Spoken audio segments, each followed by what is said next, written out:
Hey, hi, and welcome back. So in this video, I'm going to show you how to generate the bill of material file. And we have already discussed the procedure to generate the Gerber data.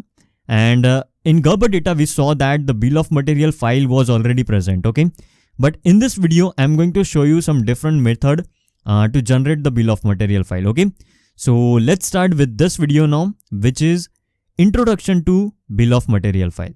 So in order to generate the bill of material, you have to open the schematic editor, and on schematic editor, you have to go to files, then export, and later you can see this is basically that option, which is bill of material, okay, which also stands for BOM, which is actually the abbreviated form of bill of material, okay.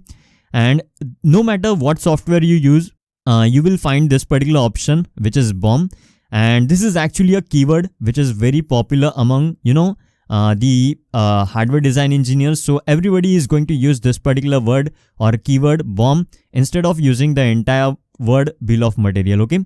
So you have to select this particular option, and you can see this is how basically the bill of material look like. Now bill of material means what? All the components that you have on your design or on your hardware, all those components will be actually listed in one file, okay. So that's basically the bill of material file. Now again, the bill of material can be of different type. As we are hardware design engineer, so we are just going to deal with the electrical bill of material, okay. So if you are working on a product, then there will be electrical bill of material, then there will be mechanical bill of material.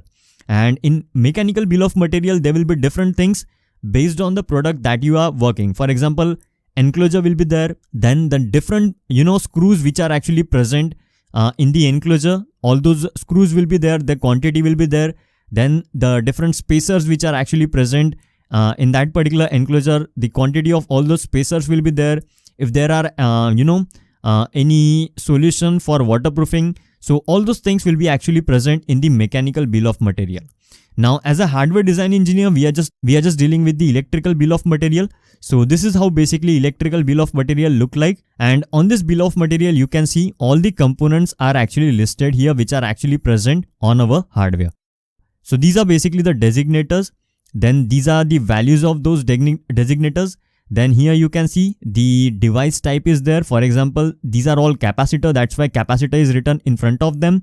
Then these are all resistor. That's why resistor is written in front of them. And these are basically the package. So all this information will be actually present in the bill of material. Now in this bill of material, if you see, there is a column for the designators. Then there is a column for value. There is a column for device type like capacitor, resistor. Then there is a column for package. So there are actually multiple columns in this bill of material.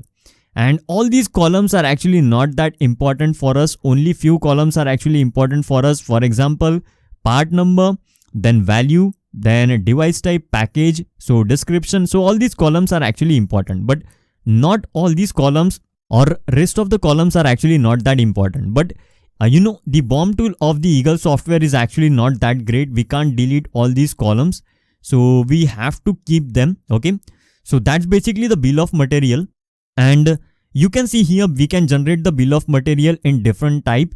For example, if you want, you can see here list type. So right now the bill of material is actually listed in the form of parts. So if you want to sort the bill of material in the form of values, then you can see here this is basically the bill of material which is actually sorted in the form of values. And this is basically the bill of material which is actually more useful while ordering the component. For example, if you are ordering a resistor with a 2K value, then straight away you can see that the quantity for this particular resistor is 3. So straight away you can order the resistor with 3 quantity.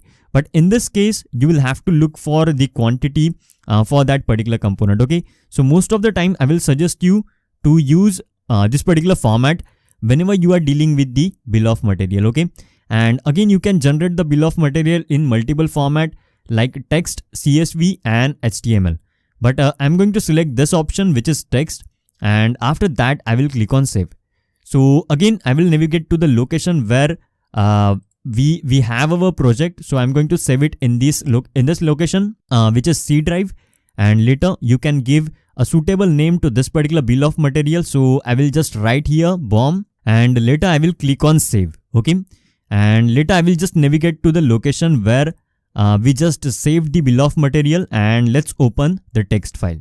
So this is basically the BOM file, and you can see this information is now handy, and we can use this particular information to order the components. Okay, so I hope that now it's clear how to generate the bill of material. Okay, so I hope that every single thing that we discussed in this particular video is now clear to you. All right, now I will see you in the next video, which is about how to order the components.